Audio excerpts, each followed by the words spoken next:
So welcome, Professor Tomasz from Zielona Góra, from the University of Zielona Góra.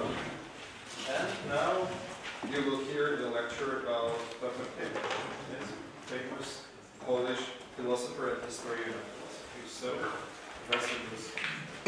Thank you very much. I'm very happy to speak again about history of Polish philosophy. And I'm sorry that I cannot present you my presentation today, but I prepared so many wonderful pictures of Tatarkiewicz and so many great quotes that you are doomed to listen only me saying these quotes to you instead of reading them, which could be maybe easier. And at first I have to make a footnote to my lecture of the last week. It's connected to the question of Vadim Anatolievich, who asked the question about Wittelow. Is he a Polish philosopher or just a philosopher in Poland? And in fact, he was right, because the abstract of my paper was titled Polish Philosopher, and I forgot about it. And I titled my lecture, in fact, the first philosopher in Poland, while on the abstract it was the first Polish philosopher. And I'm very happy that I had such a vigilant listener in the audience who was able to catch it. Certainly, you can defend it that it was the first Polish philosopher. There are some arguments in favor of it, but still not in the light of my first lecture. Definitely not. Okay. And so much for the supplements. Let's go to Tatarkiewicz. If it doesn't work, don't. We'll try to do something. Okay. If nobody sees my presentation, I can pretend that it was really wonderful, first class. And you'll have to believe it. Okay. So, Władysław Tatarkiewicz, he was born in 1886 and he died in 1980. And he died on the 4th of April, while he was born on April the 3rd. So he died one day after his birthday, which was a sign from heaven, almost like in the case of Plato. At least some of disciples of Tatarkiewicz could agree with this. He began his higher education at Warsaw University, but it was very soon, at the beginning of the 20th century, closed again by Russian imperial authorities in year 1905. And Tatarkiewicz went to Germany to study, to gain deeper, more fundamental knowledge of philosophy. So where did he go? He went to Berlin. But he spent only 1 year there. Why? Berlin was a very loud, vivid, full of events, very tempting and attractive city, which was in fact not a good environment to study. Because I think that this is also the case of Kiev, which is not a very good place to study, because you have so many options to spend the evenings, but study and reading books is maybe on the down, occupies some very low place on your list. And this was the case of Tatarkiewicz in Berlin. But he was very lucky that one day there was an invited lecture by one of the professors of Marburg University. It was Hermann Cohen, the founder of this Marburg School of Neo-Kantianism, who delivered a lecture which was completely different from what Tatarkiewicz heard from his Berlin teachers. And he was so attracted by this lecture that he decided to change this loud city of Berlin to a very quiet, very ancient city, or maybe a town of Marburg. And he was very lucky to do this, and he then, in his later years, he thanked God for this decision, because in Marburg he was really able to study. There was no theater, no philharmony, no cabaret, so what can a young man do in a place like this? Study, study, and study once again. And in 3 years, Tatarkiewicz completed his doctoral thesis, which was devoted to Aristotle. This thesis was, it's very difficult to say who was his supervisor, because as he recalled his Marburg stay, both of the professors of that university, that is Hermann Cohen and Paul Nator, they jointly supervised all the theses. So this was the case also of Tatarkiewicz's thesis. The subject of the thesis was Aristotle, and the subject was selected very carefully by the teachers because they realized that if their student is Polish, so most likely after his PhD he will return to Poland, right? So he needs a subject that could be useful in Poland.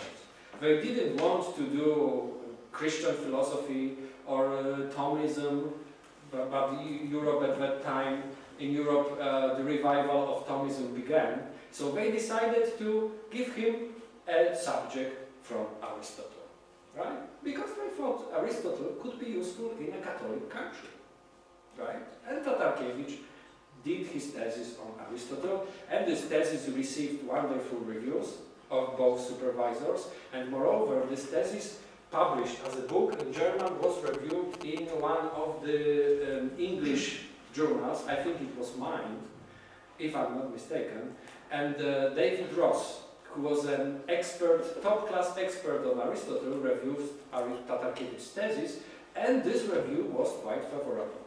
But Tatarkiewicz learned about this review only in his later years. He was not aware of it, and he thanked God again, because if he had known this favorable review in his young years, he could be too proud to do his philosophical studies as he did in the following years. So, okay.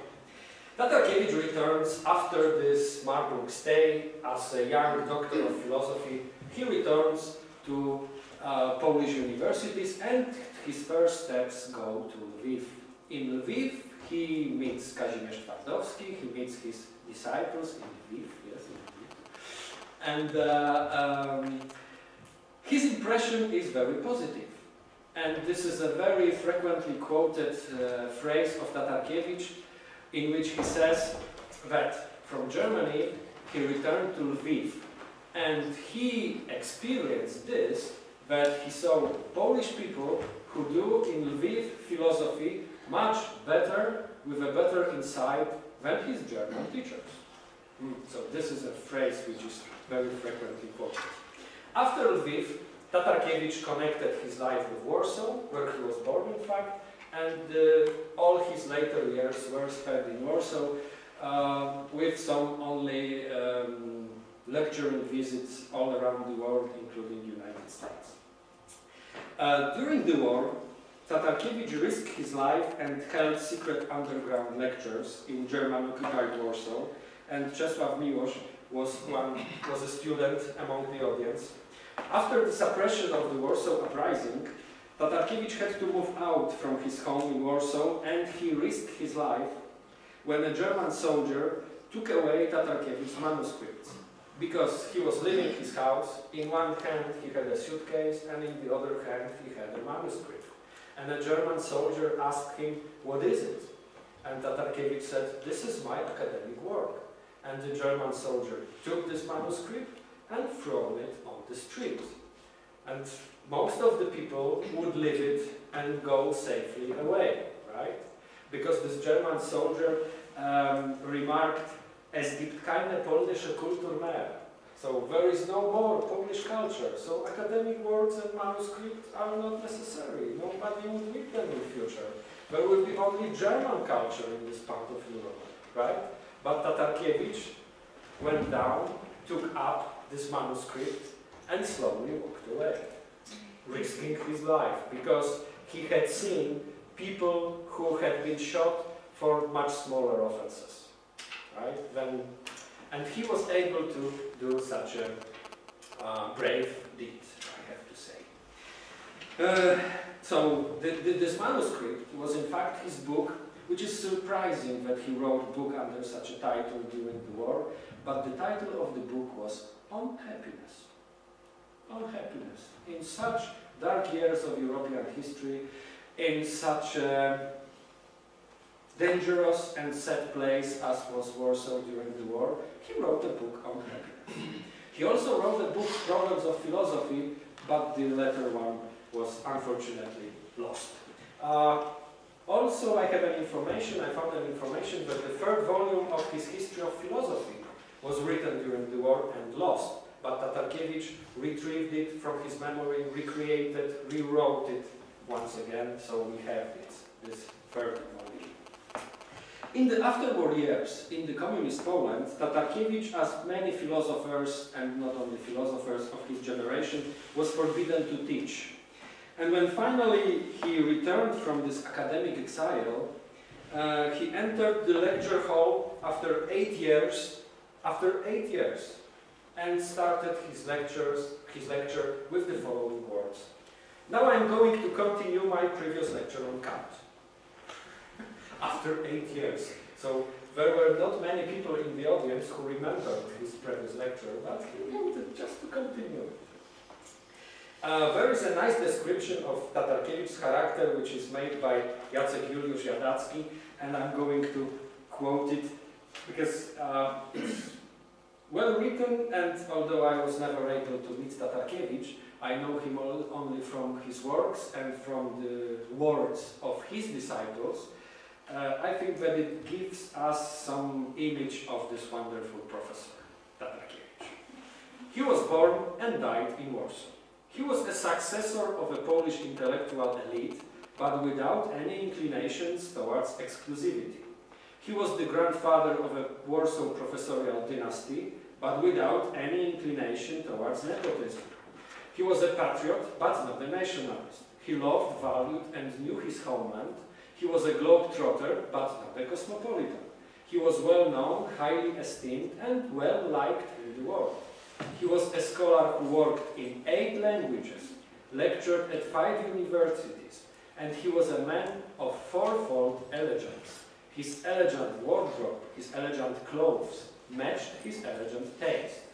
His sensitivity to art and a particular liking for classicism. His elegant manners revealed an elegance of character. Moderation revealed inflexibility, usefulness, magnanimity, and so on and so on and so on. So this is a praise for Tatarkiewicz, which is, I could show you his picture of his elegant clothes and suit and so on, but I will not, you have to believe it, that it was a person of this kind. So if we can't meet him on a picture, let's meet him in an anecdote. I'll tell you some wonderful anecdotes that bring him closer even to us, of the people of the 21st century. When he was an old man, on his 90th birthday, he said something which is very useful. Life taught me to expect little from other people. Right? It's a bitter confession, but I think that's very true. Tatarkiewicz described himself as a happy person, although one of his students witnessed that during a lecture on Kant, Tatarkiewicz recalled an anecdote about Kant. How the old Kant was asked about if he would like to relive his life in the same manner. And Kant answered, no, definitely not. Definitely not. And the students in the audience, when they heard Tatarkiewicz saying that, they had the impression that he also speaks about himself. So would you, Professor Tatarkiewicz, like to relive your life once again in the same way? No, definitely not. And there is also a great opinion of Tatarkiewicz about his retirement. When he got retired, what is a retirement for an old professor of philosophy? I hope we can all live to this age to be retired professors of philosophy and live such a happy life. Of course, I had a wonderful picture to present you, smiling and laughing. Smiling and laughing Tatarkiewicz as an old man, because when I see this picture, it reminds me of a cabaret song, very popular in Poland, which title is Wesołe jest życie staruszka. How happy is the life of an old man. And what Tatarkiewicz says about his life as a retired professor. He says, in sum, it is a good existence. It is a good existence. An old retired professor still has something to do, but is under no compulsion. He only, if he wants, imposes compulsions on himself. He has time. At any time of day he can go for a walk in the park, as long as his legs carry him. Equally, or even more important is this, he no longer has ambition. No longer has ambition. He has ceased to be a rival to others. He is no inconvenience to others. They have no need to fear him. They have no reason to envy him. In this situation, without opponents, without rivals, without enemies, life is tolerable. So imagine how terrible life at the university must be. Okay. Tatarkiewicz published, let's go to the section of his works. Published over 300 works, but what is of the most important is his, the first, his PhD thesis, Die Disposition der aristotelischen Principien, which was published in German in 1910 and only in Poland, in Polish only in 1978, because it was translated for Tatarkiewicz, but one of his, by Isidora Dąbska, was not his student in fact, but cooperator. It was a birthday gift for Tatarkiewicz. Translation of his German thesis into Polish. Next important work, O szczęściu, on happiness or analysis of happiness, which was published in 1947 and written during the Second War. He published some collections of his minor works and his opus vitae, certainly, which is History of Philosophy. History of Philosophy, which, as far as I know, is available in Ukrainian, isn't it? It is. It is. At first, 2 volumes were published in the 30s, and the 3rd volume was published only in the year 1950. Moreover, Tatarkiewicz published The History of Aesthetics, which is a wonderful and erudite job. 2 volumes in 1960 and 3rd volume in 1967. And this is supplemented with another great piece of work, which is great in his expertise on the subject and is great also as a piece of literary work. This is Dzieje 6 pojęć, History of 6 concepts or 6 ideas. And these are beauty, art, form, creativity, reproductiveness, and aesthetical experience. And it was published in 1975. And many more works in history of art, architecture, memoirs, and so on and so on. Tatarkiewicz was a person of a very moderate views. Very moderate views. What does it mean? It means that he rather avoided oppositions. He avoided radical positions, right? And this can be seen in his philosophical works. For example, if we would ask about his image of the world, he would tell us that the prime source, the prime and the most important image of the world of every human being is a common sense image. Common sense image. So, as you can see, nothing extraordinary. Nothing extraordinary. And also we have a scientific image. The scientific image is based on reasoning, but Tatarkiewicz says the scientific image is also far from perfection, from completeness. And despite what the scientific people say, despite what scientists say, the scientific worldview can be useful as an option, right?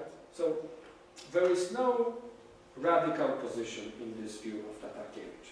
In his ethics, he was rather devoted to analyzing the ethical concepts, the ethical ideas.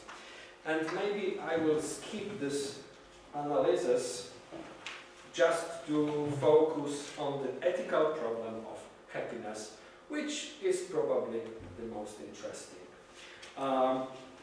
So the large book of happiness was republished during the Soviet period in Poland I'm not sure, 3 or 4 times, and it was very quickly, it very quickly disappeared from the bookstores, right? But not, this is not due to the censorship, but it is due to the fact that everyone wanted to read this book. So, this book on happiness, as I said, was created in the very unhappy period of history and also of personal life of the people during the war. And Tatarkiewicz in this book expresses also some not radical views and presents some analysis of concepts. Well, people wish to be happy, right? This is nothing new in philosophy. We know that Aristotle said it directly in this way. People wish to be happy. But happiness can be understood in different ways. And Tatarkiewicz distinguished 4 concepts of happiness. First, happiness as success. Second, happiness as moment of great joy. Third, happiness as perfection, when you have the supreme moral goods. This is the third kind of happiness. And the fourth kind, happiness as a feeling of a complete, permanent and justified satisfaction with life as a whole. And Tatarkiewicz said that only this last understanding of happiness is the happiness sensus stricto. He subsequently showed that it remains only loosely connected with pleasure, that it attaches more significance to the future than to the present, that essentially is attainable with a proper attitude and without excessive demands. So these are also not any new ethical instructions. All of them can be found in ancient philosophy. Let's focus for a few, maybe one more thing, one more quote regarding the happiness. Tatarkiewicz says that human obligation is to take care of one's own happiness, but also about the happiness of others. And he says, why? Because it is a good thing if a good life provides satisfaction. Well, it's just a good thing if a good life gives you satisfaction. And this is certainly my wish to you all. As for the aesthetics, Tatarkiewicz analyzed the notion of beauty, and he analyzed also how an artwork reproduces reality, how an artwork is impressing the audience. And he said that the experience of audience can be of 3 kinds. First of all, the reception of an artwork is aesthetic. This is the attitude of sensory concentration. Then may come intellectual concentration. And then the audience of an artwork can fall in a kind of a, let's say, dream. So an artwork may enliven and should enliven the imagination of the audience. And Tatarkiewicz, unfortunately, considered the state of affairs in modern art as very poor and even critical, because all this conceptual art for him was in a critical state because it gave up the notion of beauty. Beauty ceased to be the most important category in aesthetics. May I ask you to turn on the light? This will enlighten me.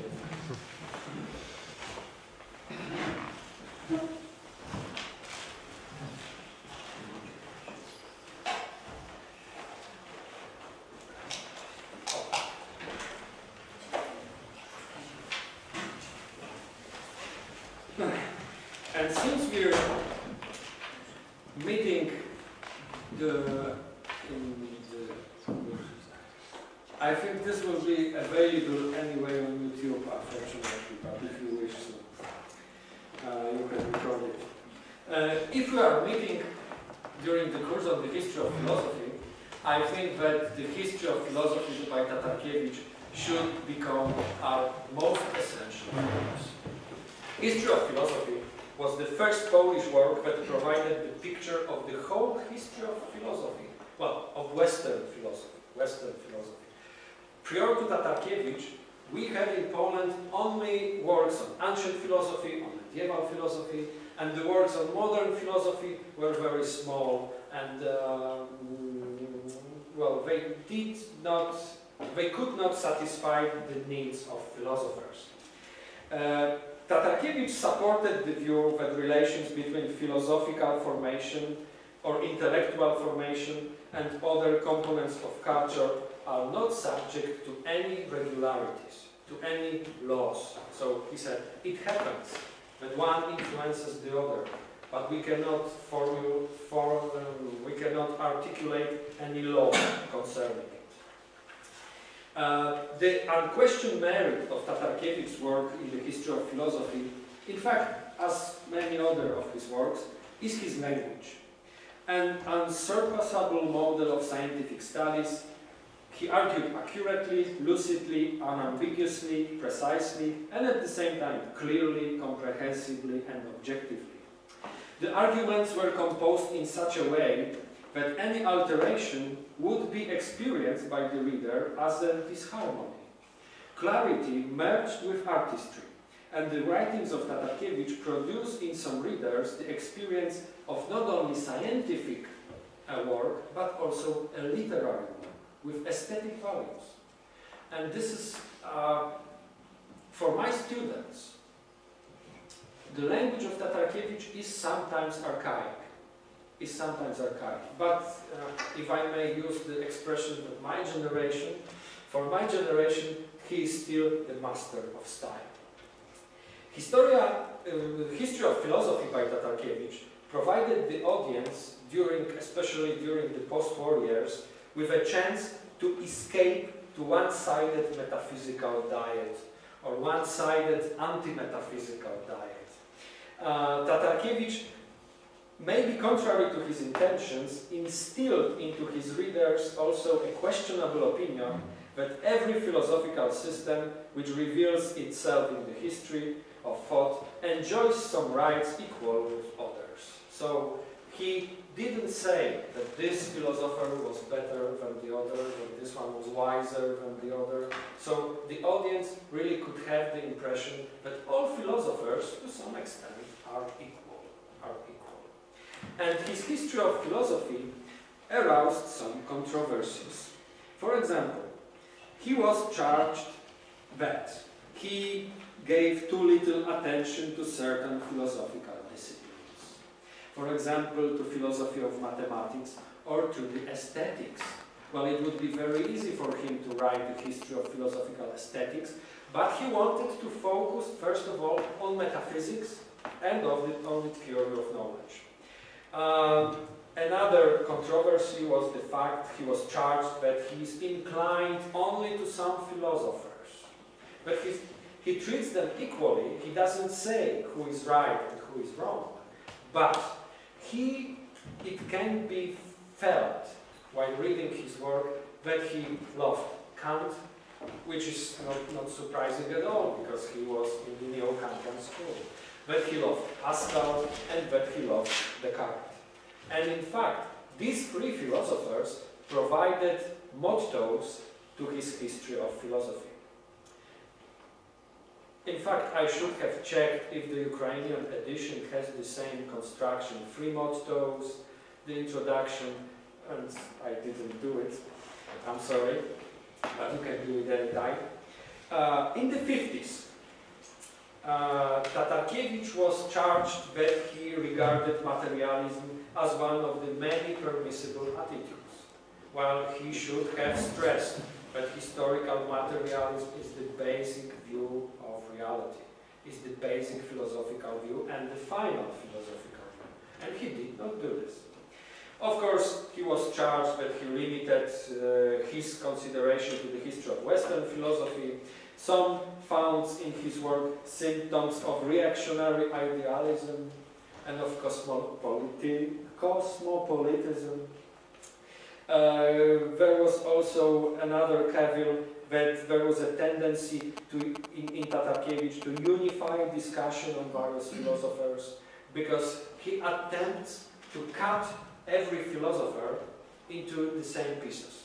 So, according to Tatarkiewicz, every philosopher must have had his metaphysics, epistemology, ethics, aesthetics, and followers, right? And predecessors. So he tries to give the chapters devoted to each philosopher, tries to give them exactly the same form, the same structure. This is very useful for teaching, right? But not as a research work. Because sometimes when a philosopher did not really have the metaphysics, Tatarkiewicz tries to find it, right? To fit him in this structure. Okay.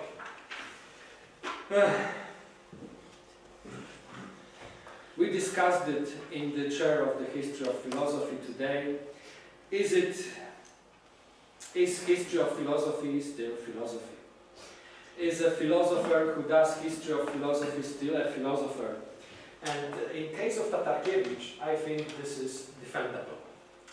Because if history of philosophy is a kind of a judgment on philosophy, if history of philosophy attempts to evaluate philosophies, it means that only instrument which is useful in this task is philosophy itself. So, historian of philosophy applies philosophy to evaluate past philosophers. And this opinion is in concordance with Tatarkiewicz's own statement when he was already in his 90s, or close to his 90s. He was asked by journal Znak to respond to the following question. What is philosophy that I pursue? Top Polish philosophers of that time were asked this question. What is philosophy that I pursue?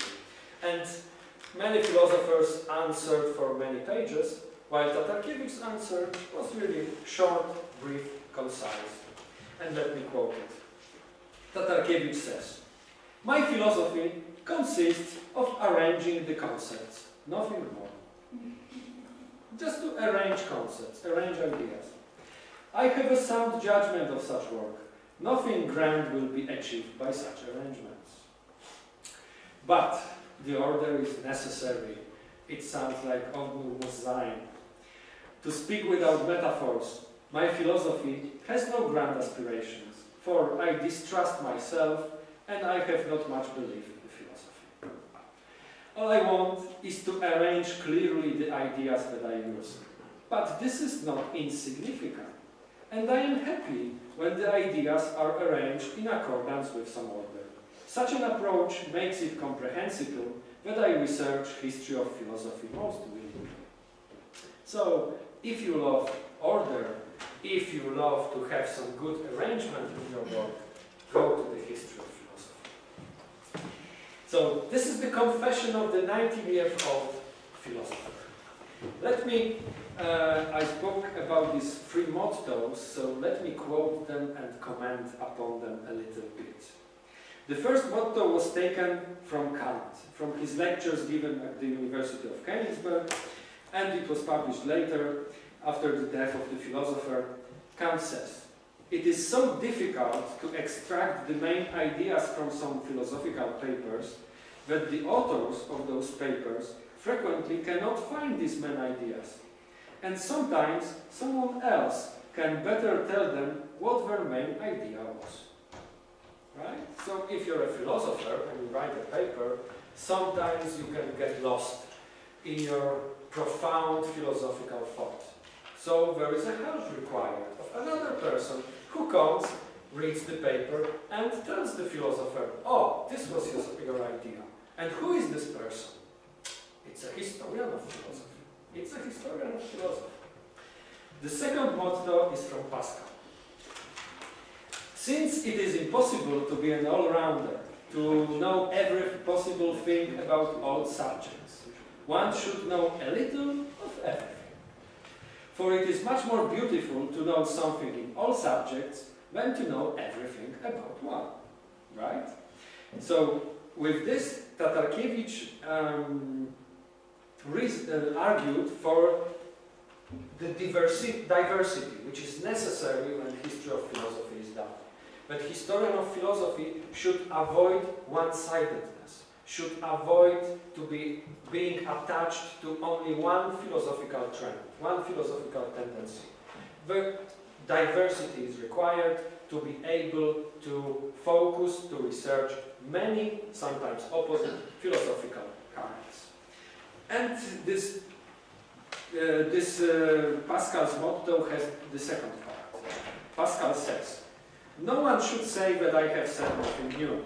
The arrangement of content is new. The arrangement is new." Right? So this is the focus of Tatarkiewicz. Historian of philosophy arranges some old ideas. And Pascal says, when playing football, both players play the same ball, but only one of them hits it accurately.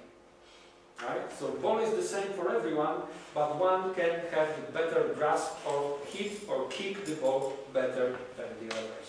So this metaphor of football players is very good to show how Tatarkiewicz believed that doing history of philosophy is not passive rewriting of the works of others, but is an activity which requires some active doing philosophy by historian. At least historians arrange concepts, arrange ideas, and this is no small issue according to Tatarkiewicz. And the third motto is from Descartes. The whole method consists in arrangement and analysis of what you should pay attention to discover the truth. Arrangement and analysis again. This is the basic instruction for every historian of philosophy. Only the method of analysis and division of complicated and sometimes very obscure ideas allows to put them more simply and more clear. These are the three mottos which in a very short form give the idea of Tatarkiewicz's idea of doing history of philosophy. And the introduction to this history of philosophy says something more. But I will not focus maybe on this introduction because you can read it if you like. I will only say that Tatarkiewicz shows that there are at least two possible ways of doing history of philosophy, two possible ways of writing histories of philosophy, and he stresses the fact that historian of philosophy must be very active in his thinking. But what I would like to focus on is the paper of much older Tatarkiewicz. After writing this great history of philosophy, some decades passed, and Tatarkiewicz was only then mature to write a piece which is titled About Writing History of Philosophy. About writing history of philosophy. So it shows that methodological instructions can be given only when you've done the work. Right? It's futile to consider methodology when the work is not done. You need some experience at least to learn methodology. And this paper of Tatarkiewicz is divided into 5 parts. The first part is the most significant, I think. It's titled Historian's Intervention. Historian's Intervention. And Tatarkiewicz starts this chapter with a quote from Schopenhauer. And Schopenhauer, like Schopenhauer, in very vivid and wonderful language, criticizes the very idea of a history of philosophy. For Schopenhauer says that the history of philosophy is unnecessary. That doing history of philosophy is a waste of time. He says, to read the reproduction of philosophers' doctrines in histories of philosophy instead of reading their works is the same as having someone else to chew our own food. Right? So, if you can eat the food by yourself, you don't need anyone else to chew it for you first. And this is, according to Schopenhauer, the work of a historian of philosophy. And Schopenhauer says, who would read history if we could see the events of the past with our own eyes? Would we read about the Battle of Marathon if we were able to see it in real? What would you choose? To see it or to read about it? Definitely to see it. To see it and not get hurt. To see it. And Schopenhauer says, this is much better. Well, the Battle of Marathon in the history of philosophy is work of the past great philosopher.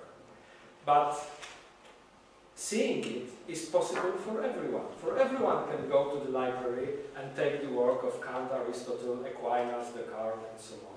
Right? Why do we need histories of philosophy? And Tatarkiewicz starts his paper with such an important and very strong statement against the history of philosophy. So he has to somehow substantiate the view that history of philosophy is worth doing. But it's good to do history of philosophy, but some people may need history of philosophy. And let's follow Tatarkiewicz. He considers historian of philosophy to be in worst position out of all the branches of history. Why? Because, he says, philosophy is in a better position. Political events or political facts have passed. They are gone once and for all. And philosophical facts have remained in the forms of manuscripts or books.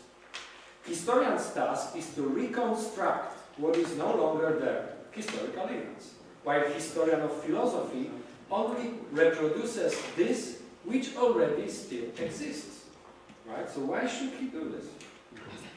But Tatarkiewicz says, if historian of philosophy did just this, if historian of philosophy did only reproduce and nothing more, then Schopenhauer would be right.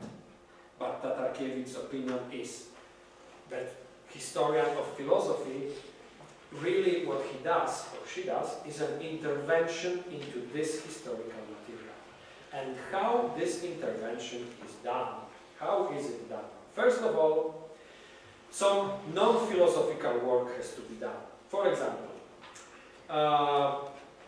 the sources must be double-checked, the origin, chronology, and the author determined of every piece of philosophical work. This is not really a philosophical work. But then comes the philosophical intervention into the history of philosophy. The first point in this intervention is selection. Selection of philosophical facts. Tatarkiewicz says that from among the statesmen of the past, historian must discern philosophical ones. To do this, some concept of philosophy is necessary. You, historian of philosophy, needs to have some idea of philosophy to know which claim, which sentence is philosophical and which is not. After all, historian cannot include all the numerous philosophical theses of the past. Only some of them are worth dealing with because they were true, original, progressive, or influential. But what about those false, outdated, futile, and reproductive? They should be omitted. And again, who decides about which philosophical claim is progressive? Which one is original? This is the decision of a historian of philosophy. So he is very active in taking this decision. In other words, historian of philosophy selects first what belongs to philosophy, and secondly, what is valuable. What is valuable? What is worth to focus on? The second point is interpretation. First, we have a selection, then we have interpretation.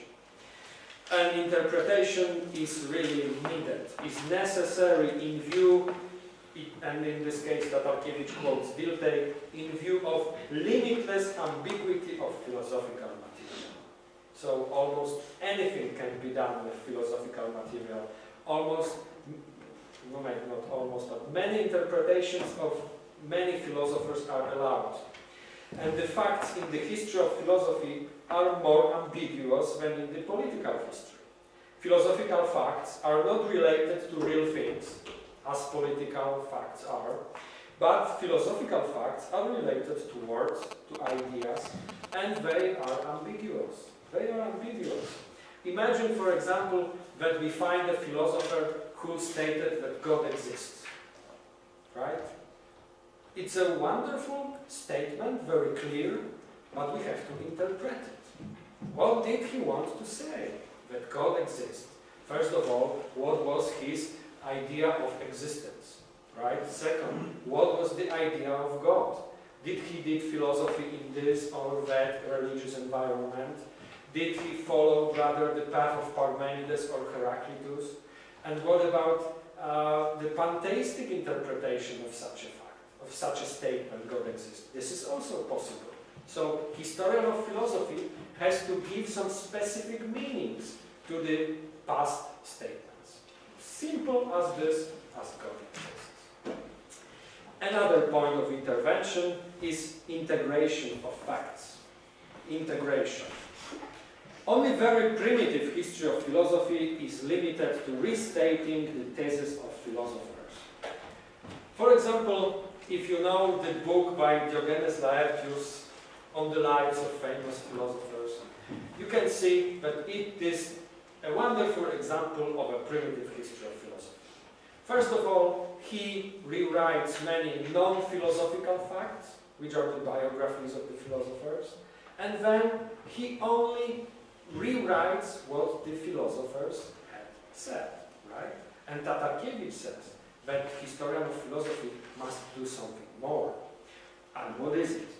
It is a more sophisticated task, that is, to review the theses, to integrate them. What does it mean? To find the fundamental ones and relate all of them to one another.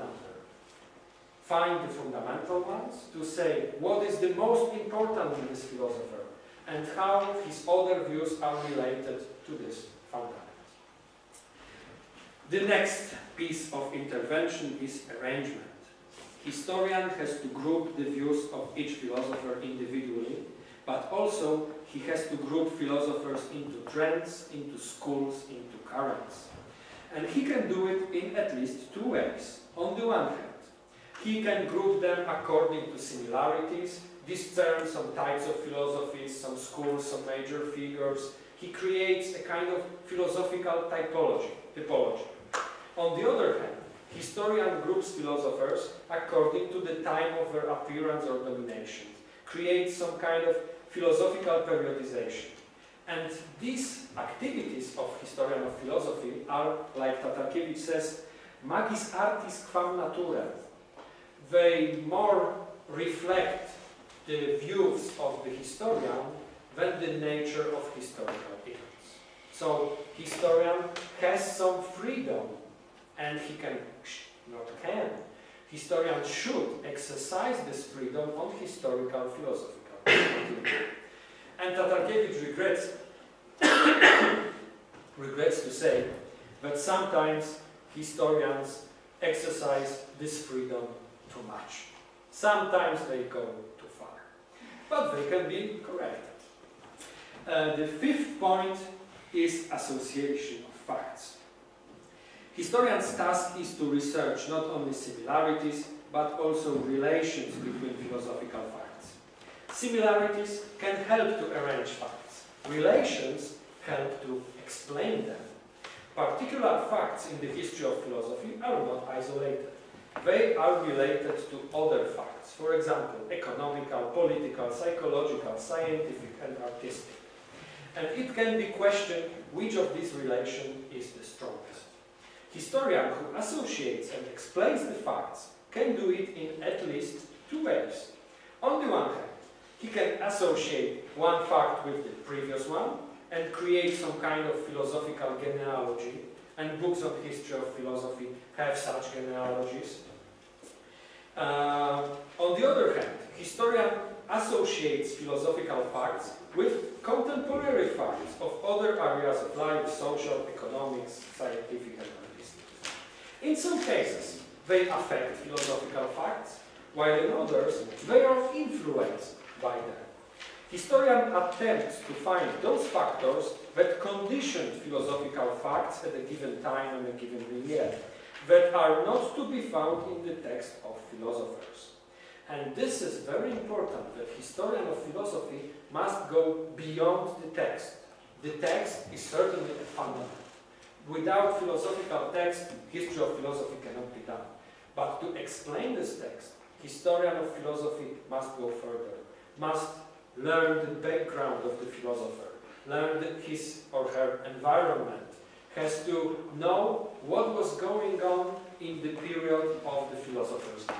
So, historian of philosophy, to explain the fact, must go far beyond the text, while the text is a starting point. So, to find all these contexts, to find the entire colorful background, historian of philosophy must prove one's own initiative and experience. And the final point in this intervention program in the history of philosophy is correction of facts. Correction of facts. This is how progress in history of philosophy is done. That historians of philosophy very often correct philosophical facts by correcting colleagues from the same or other departments of the history of philosophy. What does it mean to correct? Some historians go further and ask, for example, about validity of philosophical views of the past and may correct them. Not reproduce the system with its errors, but to erase these errors, to show this is, in fact, in Tatarkiewicz's view, this is a wrong practice. But historian of philosophy can take the system of philosophy, work on it, of the past philosophy certainly, and indicate the errors and correct them, and present the system as better, perfected, and more suitable for the contemporary reader. But here, Tatarkiewicz says, intervention goes too far, and certainly, what I mentioned in the beginning of this point, the progress is in correcting the views of past historians. And Tatarkiewicz gives plenty of examples how these views were corrected. For example, we know we do not have, per Aristotle's works, we do not have them in perfect form. But for decades and for generations of scholars, the editions of Aristotle were improved. And what we have now is not perfect edition, but the best we can have. Which is not so little, right? To have the best that we can have is quite a lot. What else can correct a historian of philosophy? We know that the first edition of the Critique of Pure Reason by Kant was printed with errors which were due not to Kant, but to the typesetter. What's next? We know today that many works which were attributed to Plato were not written by Plato, right? This is the work of a historian of philosophy. We know, for example, that some works which were claimed to be written in 1 century, in fact were written after this century, or even 5 centuries later, like the works of Dionysius Areopagite, I don't know how to read it in English, Areopagite, I'm not sure. But I'm sure that you know who am I talking about. So, what historians of philosophy do? For example, thanks to the historians of philosophy, we know that Leibniz did not reveal his thoughts in his texts, in his published texts, right? To know, to learn the Leibniz views, it was necessary to find his manuscripts, to read them, and now we know what he thought. And the final example, which is, I'm sure you know it, it's the discussion between the images of Socrates.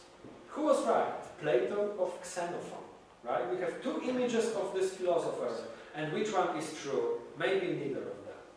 Maybe neither of them. So this is the task of a historian of philosophy, to correct what was accepted in previous centuries. And what was accepted in previous centuries? For example, at the beginning of the 19th century, it was very common belief that in fact what Socrates says in Plato's dialogue is Socratic. Is Socratic. while we now know, or we rather suppose that it is not. That it is not in this way. Okay. And so Tatarkiewicz gives also a wonderful example of one of Krakow philosophers from the beginning of the 19th century. The example of how the selection of facts should be corrected. This professor of philosophy, his name was Jankowski, I'm sure you never heard about him, and most of the Polish philosophers haven't heard about him as well. But he was very well versed in contemporary philosophy, contemporary at the beginning of the 19th century, and he wrote such a sentence. The names of, and now he lists philosophers, the names of Wolff, Crucius, Bassetov, Eberhard, Meiners, Garve, Plattner, Feder, Ulrich, Hufeland, Abich, Berg, Jacobi, Schmidt will be gratefully remembered forever by the future generations. Do you know at least one of them? Maybe Jacobi? But most of them were very soon forgotten. Very soon forgotten. So, historians of philosophy shows how the selection of facts was done in the wrong way. Maybe the final point with the corrections, which is connected to Tatarkiewicz's own experience. It's about Aristotle, right? Because in his thesis, the thesis was on Aristotle, written in marble. And Tatarkiewicz says, and he's right in this, that historians from the turn of the 19th and 20th centuries started to refute Aristotelian metaphysical interpretation of Platonic ideas. Refuted this traditional interpretation of ideas as some supreme beings, some supreme transcendent beings. The ideas started to be interpreted in a neo-Kantian way, and Plato turns out to be much more interesting philosopher than he was presented in Aristotle's work, and then much more interesting when he presents himself in his dialogues, which are read through the glasses of Aristotle. Okay. Let me quote you a metaphorical expression of Tatarkiewicz, who shows how historians of philosophy complement each other's views. I like this one, so I took the opportunity to read it. He says, historians of philosophy are like students at the Academy of Arts, who paint a model. Each of them is sitting in a separate place and is seeing the model differently, but each of them can paint it faithfully, right? And different points of view complement and correct each other. Interventionism in history of philosophy does not imply that history has to be subjective, but like any other science, it must be a collective effort, that it can approach its goals only gradually, that every intervention can be and should be supplemented by another intervention of the following generations. How much time do I have? 10 minutes.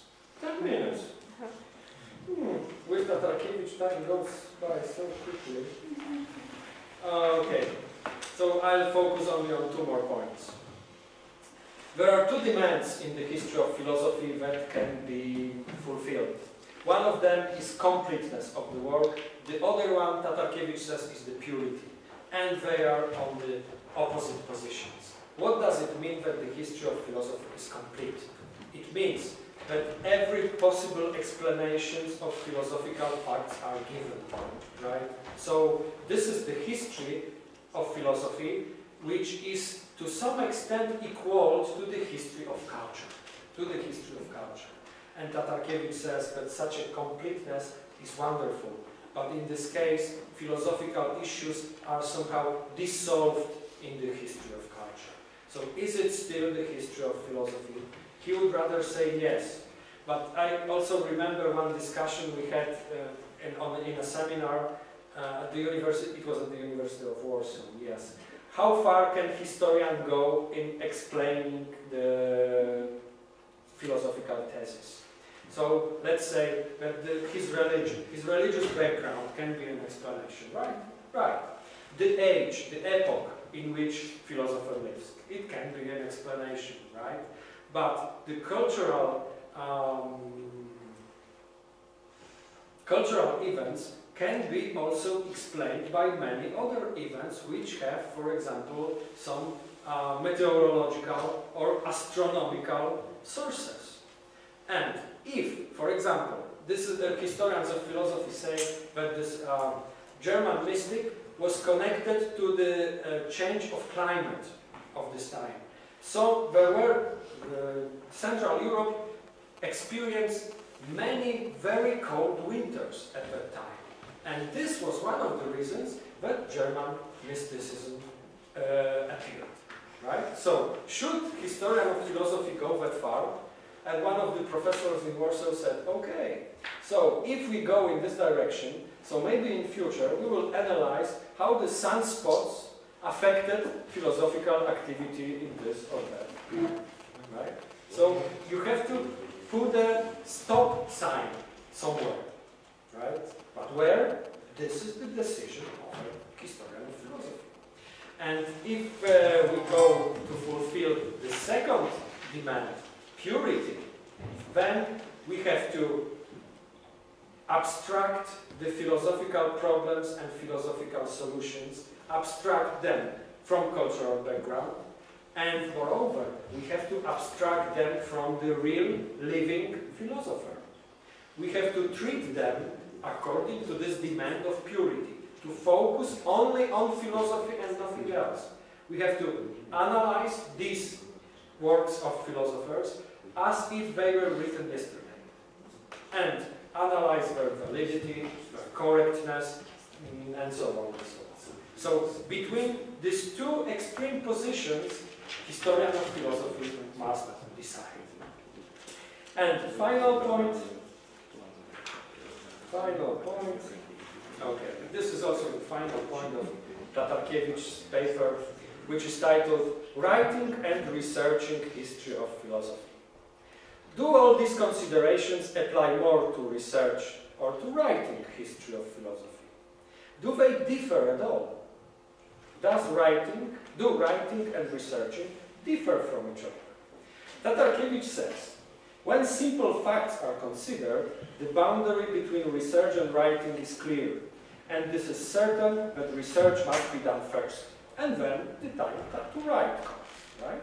However, the more synthetic approach is accepted, the border between research and writing becomes less discernible. And not only writing depends on research, but also research on writing. The thing is that historian articulates some issues and concepts during the writing process, and accordingly to historians' goals. And moreover, historians are to some extent, this is a nice expression, guided by their pens. They are guided by their pens because they want to write it properly, accurately, rightly. And the relation, or maybe let me do a comment. Every history of philosophy is a story. It is a narrative, right? It is a narrative. So it must be written not for academic philosophers only, but it should be written also for the wider audience. Because not everyone who would like to know something about philosophers, our philosophical issues, knows the original languages or has the time to read Spinoza's works, for example. So, historian of philosophy should provide at least some synthetic, most important points in the history of philosophy. And this requires a good, vivid, attractive and accurate language, and Tatarkiewicz was the master of such language. Because when historians of philosophy, when they forget about the method and the style of writing good narratives, good philosophical novels, and history of philosophy is a kind of a philosophical novel, they will lose their audience. And I hope that I have not lost you completely today. Thank you.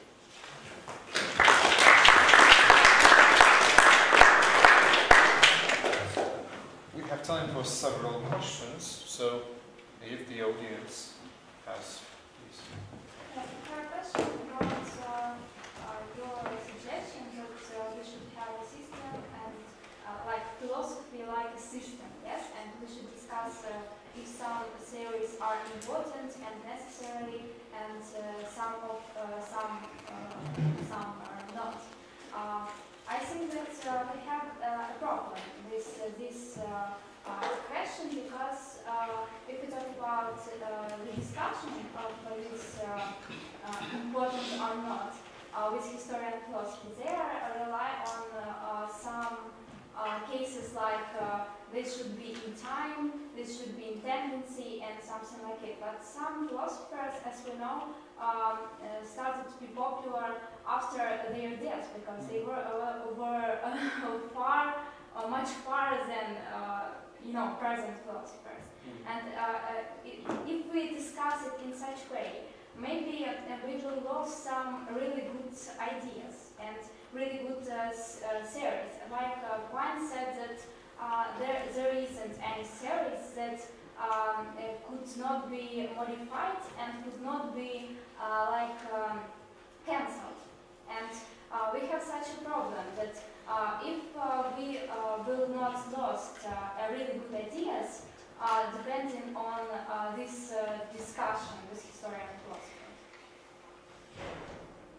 Should we really rely on historian philosophers in such a question, and should we really have a system? Because philosophy is not like an ordinary science, and should we really have a system? System maybe is a too strong word, but historian of philosophy should have some philosophy. And in this regard, in fact, it's a great question because it touches upon the issues which I had to skip. So, I'm very well prepared to answer this question right now. Tatarkiewicz quotes some German scholars, one of them being Zeller, the other one Eucken. And he says that if historian of philosophy does not have any scientific philosophical position, he would apply to his research non-philosophical position. So it is better to have any philosophical position than none by doing history of philosophy. And you also mentioned, well, I don't know if it's a question, it's rather a skeptical opinion about the value of doing history of philosophy.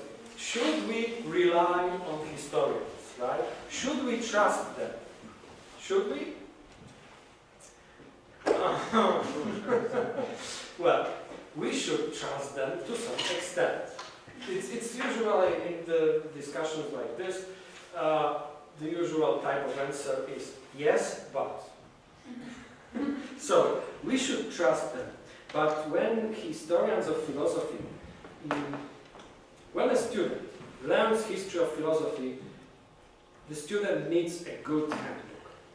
A good, clear handbook, and I have to admit that Tatarkiewicz is one of the, for sure, it's the best that Polish culture produced in this regard.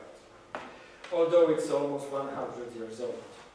But when historian of philosophy starts to do one's own research, he or she, has to question everything.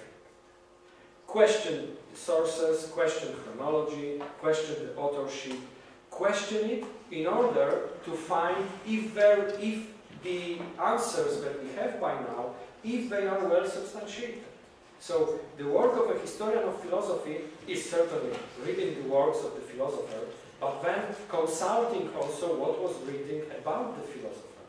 What was written about the philosopher, about this work. And if we find some opposite opinions, opposite interpretations, opposite explanations, we can decide between them. Or we can find a better one, which suits better our research and our conclusions, right? So historians of philosophy should be trusted, because they do history of philosophy according to their best needs, right? According to their best approach and best knowledge. But the knowledge is increasing. The knowledge is broadening. It's broadening with every year, with every decade. We discover new texts. We discover new sources. And this is why someone said that every generation of scholars requires new history of philosophy. New history of philosophy. But this is a very high requirement. It's not easy to write a new history of philosophy with every generation. But let's say for a century, a new history of philosophy is required. Why? Because while reading these works, we know that at some point this historian of philosophy failed. For example, Tatarkiewicz knows German philosophy quite well. Well, he made his PhD in Germany, right? But the experts on Heidegger says that Tatarkiewicz completely did not understand Heidegger. Well, to understand Heidegger, this is a very demanding task, right? But Tatarkiewicz failed to understand. For medieval philosophy. Medieval philosophy in Tatarkiewicz's exposition is to some extent outdated, because philosophical medieval studies have developed in recent decades, and maybe even during Tatarkiewicz's life he could have improved these chapters. So we can trust historians of philosophy, but when possible we should reject their theses if we can improve them or replace them. So it's a challenge. History of philosophy is a challenge. To find a new philosophical text is something enlightening. When the historian of philosophy finds something new, this is like a discovery of America. So the history of philosophy can be a lot of fun and give you plenty of satisfaction.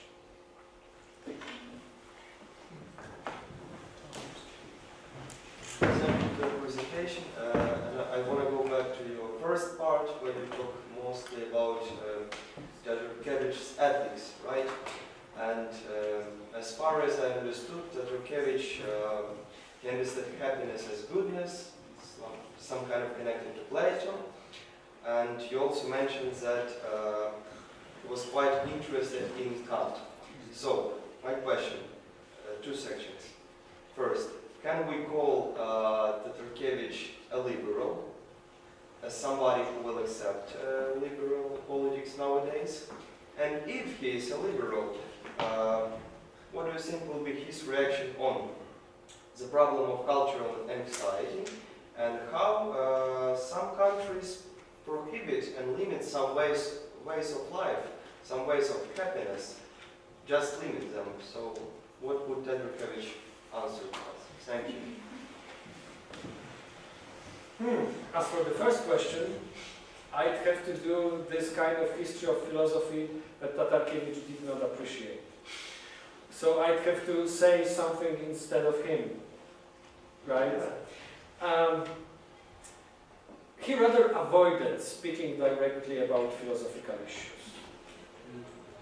And this was the wisdom of a well-experienced man. But he avoided doing this. I don't know what would be his view. Well, I cannot attempt to answer this first question. I'm sorry, but What about second? but maybe, was he a liberal thinker? Certainly, he allowed freedom of thought. He allowed freedom of thought.